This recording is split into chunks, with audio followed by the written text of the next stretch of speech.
Hello, this is Dr. Eric Bricker with AHealthcareZ, and this is the How to Sell in Healthcare podcast. In today's episode, we will be discussing how to sell to the large market for employee benefit solutions. And by large market, I mean employers that are greater than 2,000 employees. Oftentimes, 2,000 to 10,000 is kind of considered a large market, and greater than 10,000 or sometimes greater than 50,000 employees is considered jumbo. But I'm going to put the two of them together and say a lot of these approaches can be used for sort of all these types of employers that have greater than 2,000 employees. And it's important to remember that the number of organizations really do stratify. In other words, that the number of organizations with greater than 2,000 employees is actually far fewer than the number of organizations with less than 2,000 employees. And you can go to the Department of Labor statistics where you can see how stratified or how distributed it is. So while greater than 50% of the U.S. workforce works at these larger companies, they do represent a smaller number of individual organizations, and that's going to impact sort of how we approach them. And we're going to start off similar to what we did for the small group and mid-market, and then we're going to start off with prospecting and then move to the initial meeting. So the way that you prospect and have initial introductions to the large group market segment is different than mid-market and small group. Okay, so for large market prospecting, it is going to be, for the most part, direct, and it's not going to be through a broker or benefit consultant. Now, of course, these large employers do use brokers and benefits consultants. However, the relationship between those brokers and benefits consultants is different for a number of reasons. Okay, reason number one, once you get to a larger company, now remember, a organization typically spends about $10,000 per employee on the health plan every year. So for 100 employees, that's $1 million. For 1,000 employees, that's $10 million. So we're talking, for 2,000 employees, we're talking at least $20 million of spend. And if you have 10,000 employees, then you're spending $100 million every year on healthcare. So that means that the employer, because it's such a large expense, they're going to have a larger number of people within the organization itself that have the expertise to go through the procurement process for getting these vendors, and much more expertise in managing their own employee health plan. And they oftentimes will use their broker or consultant. They will use their advice. They will use them on a project basis. They will use them to do due diligence on various, vendors or solutions, etc. But the relationship is different. Okay, what are some other ways that the relationship is different? So one, the relationship is different because there's just more people and more skill and more experience and more acumen by the employer itself. Okay, so typically you're going to have a VP of HR who's looking over this huge organization. Then you're going to have somebody who frankly might be a VP of benefits or a director of comp and benefits, or sometimes it's referred to as a VP or a director of total rewards. And so there's oftentimes a significant compensation component in addition to their benefits component, and the benefits component includes a fairly significant 401k component, a quote unquote financial benefit, not a health related benefit. So they have a lot of responsibilities, and again, just to point to the fact that they have a lot of skill dedicated in that area. They might have dedicated, employee health plan strategists and employee health plan, analysts and managers, et cetera. So there's much more of a hierarchy even just within employee benefits because they're much larger organizations. I mean, some of these organizations are literally doing $500 million, sometimes $1 billion a year in healthcare spend for the largest of the large, whether it be state organizations or big, Fortune 10 employers. Now, the other way that it's different is typically the consultant or the broker that they're using is oftentimes paid differently. So that broker or consultant is oftentimes either their fee arrangement is a little different. It could be one, it could be on a retainer. So they're paying, let's say, a monthly amount to keep that broker or consultant on a retainer. Or two, it's project based. So they will define a project, and it could be like, let's say, an actuarial project that they want assistance on, et cetera. And so they pay that consultant or broker on a project basis. Now, with that in mind, the brokers and consultants still, and this is a controversial area, but I'm still going to go there. They are still, and this has been anecdotal through many people that I have spoken with over the past 12 plus years in employee benefits and health insurance, is that there are still quote unquote override payments by the major health insurance carriers to benefits consultants. And you have to look, and there are override payments by the pharmacy benefits managers to the benefits consultants and the brokers as well. And you have to look really closely at at the employer's contract between their broker and consultant over what fees they do or do not need to disclose, and the way that they structure those payments from those outside entities as well. So in other words, if they have those payments through, let's say, a wholly owned subsidiary, that would be a quote-unquote separate company that has a different profit and loss. And so the consultant that the employer have might be part of one quote-unquote subsidiary within that company, but then and they don't even call them override payments, right? What they will call them marketing bonuses or loyalty bonuses. I mean, there's all sorts of different names for these things. But the point is that there's money paid by the vendors directly to the broker or consultant, and those need to be disclosed, sometimes contractually required to be disclosed by the employer, but not always. So that, that sort of, payment not from the employer to the consultant aside, let's just talk about payment to the broker or consultant directly from the employer. Okay, so the things that are different about the relationship is, one, is that there's more expertise on the employer side. Two, that the way that the broker or consultant is being paid is different for large group as well. And really, I would say the sort of third aspect that you need to be aware of is that the broker or consultant is still part of the buying team. So when you think of the buying team or the buying group, then the broker and consultant are still absolutely a part of it. And they definitely have influence, and they also need to be persuaded. But whereas with the small and the mid group, you go to the broker consultant first and persuade them first, and then they bring the employer along, that oftentimes in the large market that you want to go directly to the employer, and the employer will then bring the broker or consultant along. And if it's a very successful relationship and you can actually make the broker or consultant look very smart and have it be a very well-run implementation and have it be a very well-run program, then that broker or consultant, after they see that with one or several of their clients or within their office or within their practice, they will then spread that across other groups that you did not directly go to, but rather the consultant was like, hey, this very large company used this particular vendor. It would be good for this other completely unrelated company to use that vendor as well. So you want to also, from a referral standpoint, you also want to have a positive relationship with that broker or consultant on the large group as well. Okay, now in prospecting for small and mid-market, we talked about making lists of brokers and consultants based upon LinkedIn, and you're going to do the same thing for large group, except in this case, what you're going to do is when you're starting the list, you're going to need to have company names. Now, this is where it's fairly easy on the internet to look at lists of large companies. I mean, you can just start with like the Fortune 500 or the Fortune 1000. And you can go through a LinkedIn search by looking those organizations up and then searching for a title like VP of HR and VP of Benefits or VP of Total Rewards or Director of Benefits or Benefits Manager.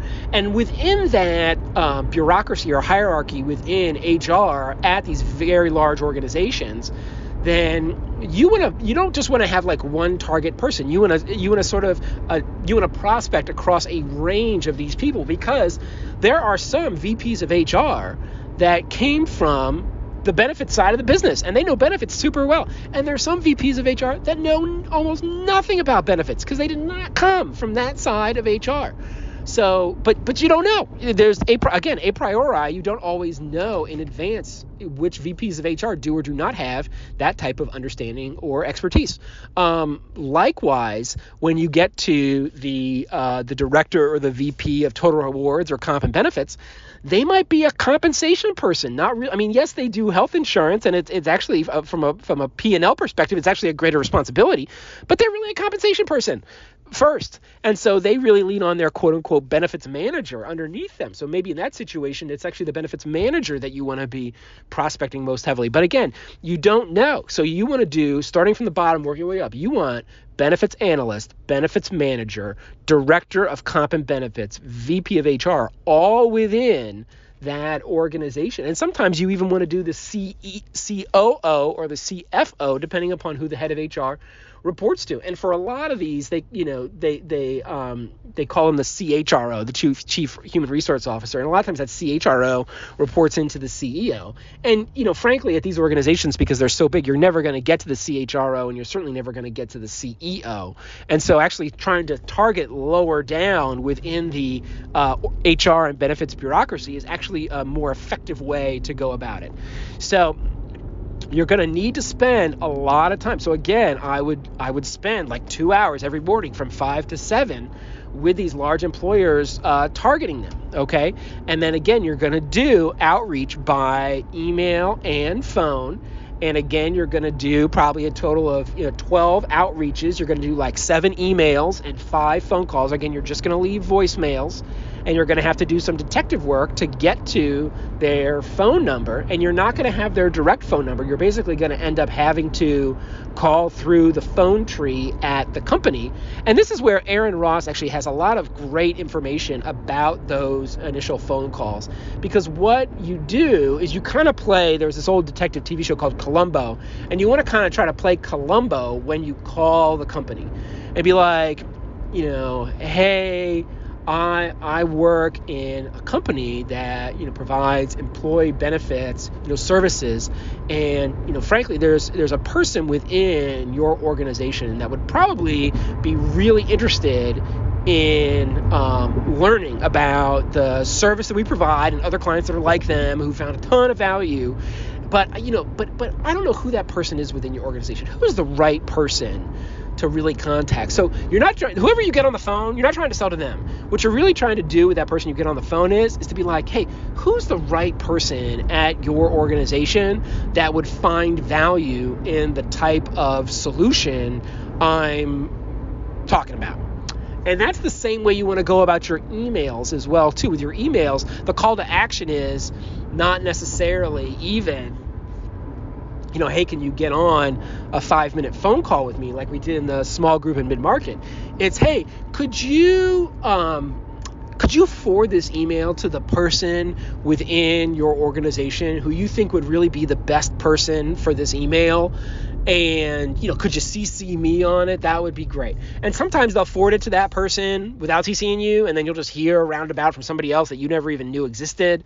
Or sometimes they will CC you on it. But so the call to action is a little different, right? You really need to do some exploring within the organization, and you're going to use your CRM then, because within one quote unquote, it's called an account within Salesforce.com. Within one account, and that's going to be like the company name. So the account is going to be like Walmart, or the account is going to be like American Airlines, or the account is going to be like Kroger grocery stores. And you're going to have different contacts. Again, in Salesforce, that's what they call them, different contacts within that account. And so what you're going to do is you're going to need to map out within that account who all those different contacts are and who really has responsibility. And there's a note section within each, is that if you're going to have they probably won't take your call. So you have to understand, and listen, if you were in their shoes, you wouldn't take the call either, because you're getting every Yahoo on the planet contacting you. You don't know what's real. You don't know what's not. You can totally waste all of your time talking to all these people without ever getting your actual job done. So the fact that they don't talk to you is to be expected.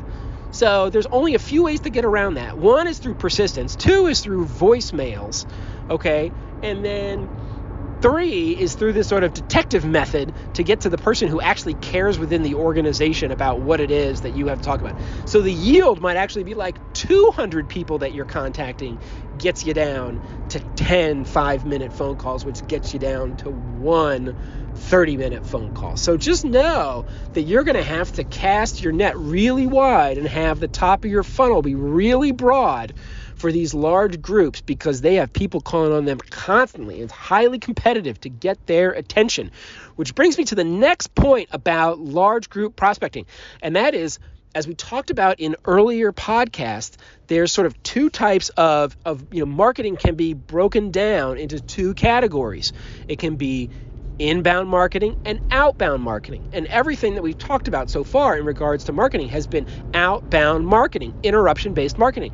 Now, for the large group, inbound marketing is actually effective to a certain extent. I would say in the small market and mid-market, inbound marketing is not as effective. And inbound marketing only works. And inbound marketing is another way of saying content marketing. It's basically another way of saying creating content that is not sales. It is of educational value to whoever is seeking that value. And it does not involve any sales at all. You do not sell. And it involves blogs, it involves videos, it involves podcasts, but it does not sell at all. It is strictly educational. And we had your company should have a blog. You even as an individual salesperson could have a blog where you do not sell. All you do is create valuable educational content for the end user. And so I wrote a blog every week for 10 years. So 52 weeks a year times 10 years, I wrote 520 blog posts, almost without fail. I probably did 50 a year. There's probably a couple of weeks and I would post a rerun during a holiday week or what have you. So that blog helps for a number of reasons. One is because the people who are doing inbound marketing, you're going to basically be found not by interruption, but by search. So people are going to, and so it's really through SEO. So this is where you're going to want to do at some degree of SEO, search engine optimization for your blog. And it's not hard. There's a gazillion videos on YouTube about it. But the key to SEO is not so much the keywords. It's that the content is valuable and it's frequent. So I wrote my blog weekly, and that was frankly on the low end. Many content providers say that you should actually be creating content daily. Some content creators say you should be creating multiple pieces of content a day, and or at least multiple times a week. So if you want to be found, you need to create a lot of content, and you need to create a lot of valuable content. So what is it that you know that a lot of other people don't know that they would find helpful? And I guarantee you there are gobs of things that you know that people in HR, employee benefits, yada, yada, yada, brokers, benefit consultants, tons of things that you don't know, that they don't know that you know. And if you don't know those things yourselves, then you start interviewing people, right? You start having a Q&A. You interview somebody on a podcast. There's many folks that go about that method of bringing expertise and value to people by interviewing subject matter experts. Okay, so the inbound marketing. Let me tell you a story.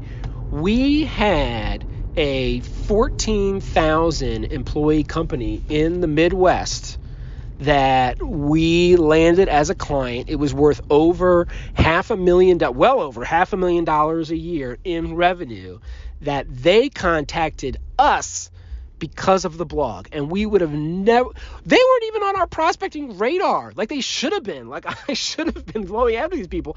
And these people went after us because they were like, look, this content on this blog is like exactly, I've had initial calls, and we have had sales with very large organizations in America because they contacted us from the content that we did on our blog. And we also did monthly educational webinars. Okay? And for the blog and for the webinars, you're also going to want to send this out to all of your existing clients, and you're also going to want to send it out to all of your existing relationships with your brokers and consultants, and basically everybody knows. So you create like a newsletter. You're like, hey, here's my weekly blog, and you're going to email it out to them, and you're just going to email them like a link to your blog. Okay, and likewise for our monthly educational webinars, we would email out invitations to all our existing clients and all our existing broker and consultants and prospective brokers and consultants, prospective folks, and we would get like 200 people a month on our webinars. And we wouldn't even be able to we would be prospecting with brokers and consultants and with large employers, and we would not be able to get any response from our prospecting, but they would get on our webinars. And this takes time. And so that 14,000 employee company in the Midwest had been reading our blog for over a year before they reached out. So this is not a quick thing. I would say that in general, the sales cycle for the large market is over a year. Oftentimes it's multi-year, but you got to get started somewhere. If you want to close a large group sale in 2 years, you got to get started now. You can't get started in 2 years. But when you're doing your sales projections, don't expect those guys to close. And we'll talk about seasonality and employee benefits in the next episode of the podcast. But it is very long sales cycles for the large group, and you want to use inbound and outbound lead generation or marketing or whatever you want to call it. And marketing in business to business is essentially lead generation. That's the sole purpose of marketing, is to generate leads for the sales team. Okay, so again, similar to Aaron Ross, we separated out outbound prospecting to large group from sales for large groups. So we still had the prospecting team do the prospecting, okay? And they would keep track of the emails, and they would leave the voicemails. And for the 5-minute phone call for the large group, we would go straight to the subject matter expert, to the SME, which would either be me, or it would be one of the salespeople, or it would be one of our people from operations. But 5 minutes with one of these large group contacts is like gold. Again, it's going to take you potentially 200 people that you're outreaching to just to get 10 of those calls. So those calls are super valuable. And the types of companies that will actually take your prospecting calls and want to talk to you are not necessarily even interested in buying from you, okay? This is super early in the quote-unquote dating process. They're not even interested in buying from you. What they have is a problem or a perceived problem. And frankly, they just want to learn more about it. They're like, look, I got this problem. And oftentimes it's a problem that has been brought to them, because what causes problems within organizations is oftentimes people don't proactively identify the problems. It's because somebody else, typically their boss, has identified the problem and they've made it their problem. So it's embarrassment, it's seniority, it's peer pressure, it's all these things. And that is from, by the way, this is not an Eric Bricker theory here. That is from the book, Hope is Not a Strategy, from an incredibly senior Dun & Bradstreet corporate salesperson who is incredibly successful. And it's really, what you're probing for with that prospecting is the pain of embarrassment and potentially being fired or looking bad or not getting a promotion, because that's going to ignite the fire underneath them to actually want to talk to you. Okay, so if somebody, they're not bored, okay? They're not busy. Okay, they are busy, they are not bored, they got a lot going on. So just the fact that they get on the phone with you for 5 minutes means they've got some sort of problem. Okay? Now, it also means too that they are an likely an early adopter. So not everybody that has a problem is an early adopter, but the people that go, right, and this gets to, we'll talk about this in another episode too, this gets to the Jeffrey Moore technology adoption life cycle of early adopters, pragmatists, conservatives, and skeptics in terms of sort of the way that people adopt new disruptive solutions. And so the people that will take your 5-minute call typically fall into the early adopter and the pragmatist category. And there's at least twice as many pragmatists for every one early adopter. And you can tell the difference between a pragmatist and an early adopter is because a pragmatist has a problem, but is not super excited about solving it. Like they'll solve it because, for CYA or because they have to, or because of peer pressure and they see other people in other organizations solving this problem. But it's really the early adopters that really see the problem and are actually excited to solve it for a number of reasons. We worked with one highly successful HR executive who was an HR executive at an incredibly multi-tens of thousands of employee company.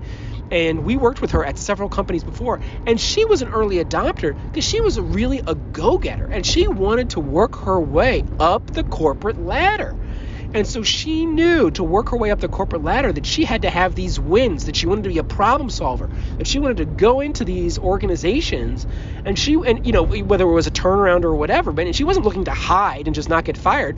She was looking to make a splash and really make some improvements and gain notoriety and recognition within that organization so that she could then springboard that to another job at another organization that was even higher. And she totally successfully executed that over like 10 years. Like I saw her do this to the point now, like I said, she is incredibly successful. And she was an early adopter. Like I don't think she, drove a Tesla in 2012. Like I don't necessarily think she is just like into like cool technology, but she was an early adopter because she was highly ambitious and saw adopting new solutions as a way for her to achieve her ambition. Okay, different people are early adopters for other reasons. We had another person who was an early adopter because she just loved benefits. I mean, she literally said that at the first in-person meeting that I had with her. She's like, and she'd been working in benefits for like 35 years. I mean, it was unreal. And she's like, listen, I love benefits. I love it. And oftentimes you can find these people too because they're on like the boards of the local business group on health, et cetera, et cetera. They speak, they're national speakers. So those early adopters, now the problem is that the early adopters are a lot of times they are even more popular. Like I said, because these people, they do national speaking or local speaking, or they're on the boards of directors of these business group on health. And so every company, every vendor and their brother is trying to get in front of these people. So you think it's hard to get in front of a corporate HR benefits person. It's even harder to get in front of these, quote unquote, early adopter type folks. So what I was trying to get to is that when you have these 5-minute phone calls, you're not going to have the prospecting team do the 5-minute phone call. You're going to have the prospecting team contact the SME, and you're going to be like, hey, SME, and you're going to have this relationship up front, or this expectation up front, set that, hey, SME, I've got a call, and you, the prospector, and the company are going to have to pick the time next Tuesday at 8 a.m. And you're going to call up the SME and be like, SME, I got to have you on Tuesday at 8. And again, you have to have the relationship with the SME's boss to be such that SME is going to drop whatever else they're doing to make being on that call with you. Because the company is going to be totally turned off if they don't have a high degree of expertise immediately on the phone with them. Okay? So that is another difference in terms of how you're going to be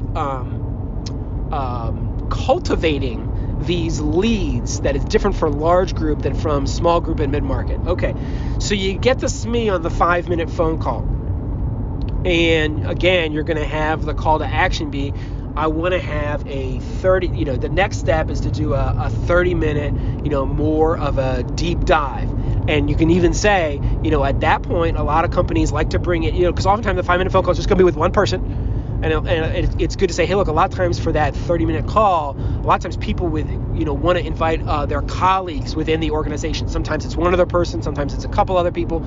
Sometimes they even want to bring their broker or consultant in on that phone call. So I'll leave it up to you, whatever you want to do, because sometimes the employer is very hands off with their broker and consultant, and it's really the employer that's driving the ship and they're driving the bus. And other times they actually like to bring in their consultant early because they really do have, the consultant really does have a lot more sway. There's a lot of very large organizations where the consultant has been the consultant with the HR department longer than any employee in the HR department. There are many companies where that benefits consultant like has a badge for the company. They can just swipe in and get through security, and they've been with that company, consulting with them for like 10 years, and the most senior executive in HR has only been there for like 4. That totally happens.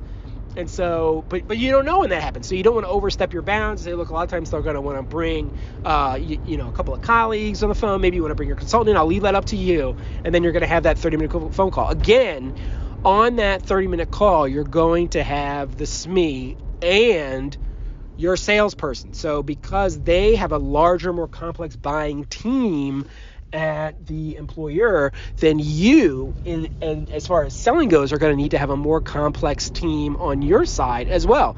And by more complex, I mean, it could be as small. I mean, at Compass, we had like the SME and the salesperson. It was a team of 2.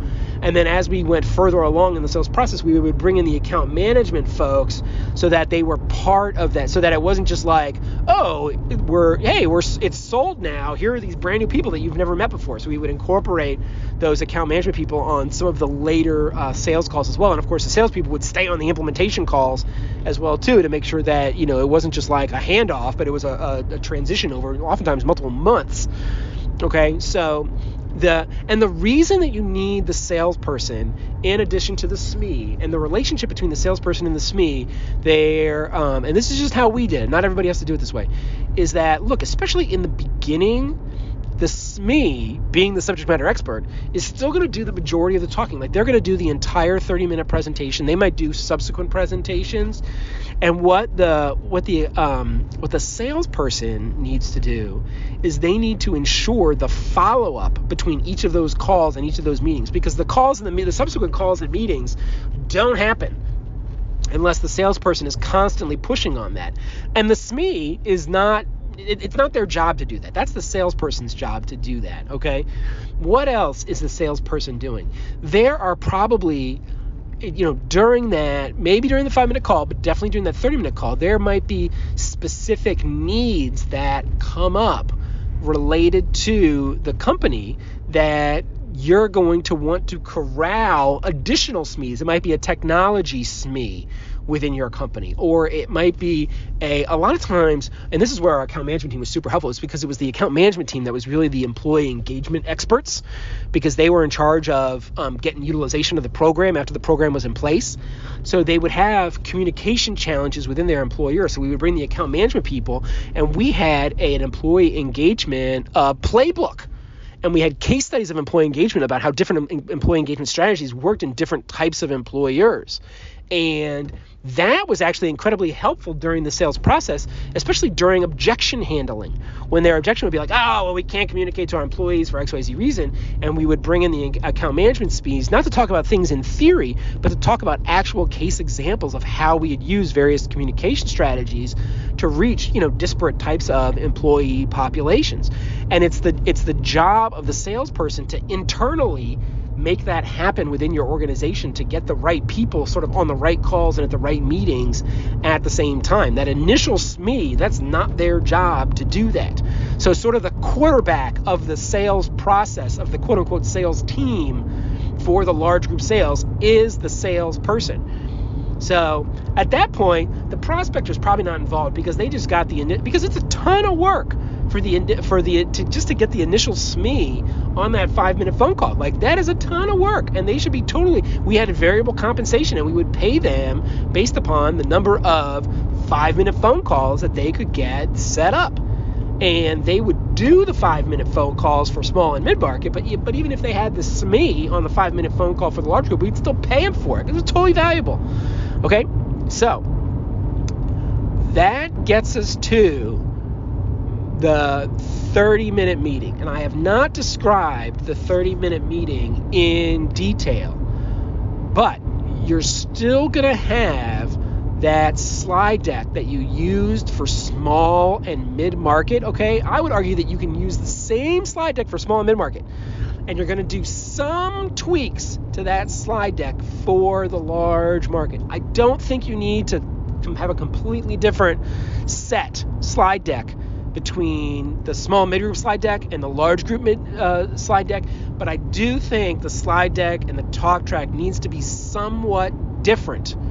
Okay, what's a specific example of that? Okay, it's important to, like we talked about this in previous podcasts, it's important to incorporate stories in your 30-minute pitch or presentation. Okay, those stories for large group need to be large group stories. If you tell a story about a group with 75 employees to a company that has 15,000, then that story could be completely appropriate and accurate for that 15,000 employee company.